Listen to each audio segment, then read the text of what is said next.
Oh. Can you believe I actually own this? It's the original, classic, retro of all retro home consoles, the Atari 2600. Now, I know what we're all thinking here. Big deal. It's a normal Atari 2600. There were literally millions of them made. Here's the thing, I don't think you realize how much the system means to me.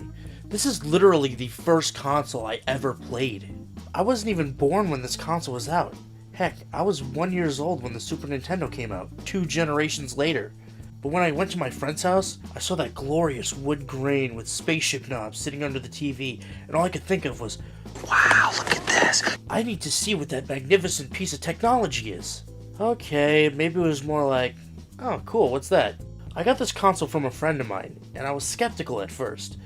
I have people come up to me all the time saying they have games for me, and usually they're garbage plug-and-play consoles or flashback consoles. But this was legit. I had the biggest smile on my face when I saw that it was an actual Atari. And yeah, I mean the 2600. The Atari 2600 is normally what people are talking about when they say the word Atari. And even though it wasn't the first console made by Atari, it still had the biggest impact on the industry. And it'll always be one of my favorites. The first model was the CX2600, or Heavy Sixer. It obviously had 6 switches, and is normally sought after by collectors, more due to the fact that supposedly the console had better parts for a better picture and quality, which is why it is heavier than the second model, the Light Sixer.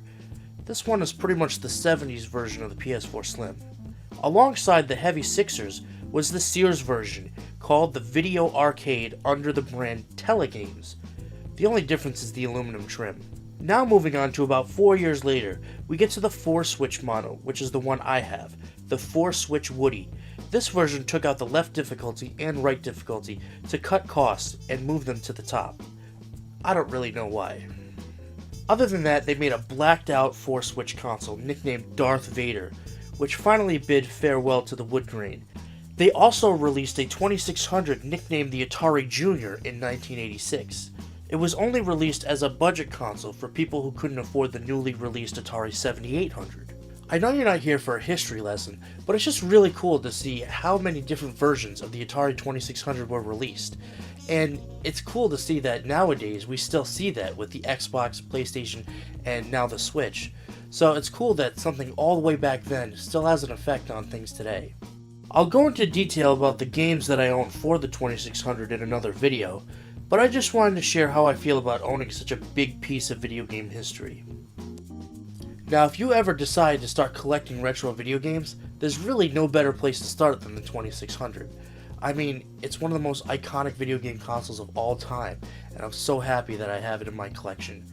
My name is Mike, and I own this. Just a reminder to everybody, I do live streaming every single day right here on YouTube under the name Mike CantGame. You can follow the link in the description or on the screen. Make sure you follow me on all social media. Join our Discord if you'd like to give me any suggestions for any videos in the future, and we'll see you next time.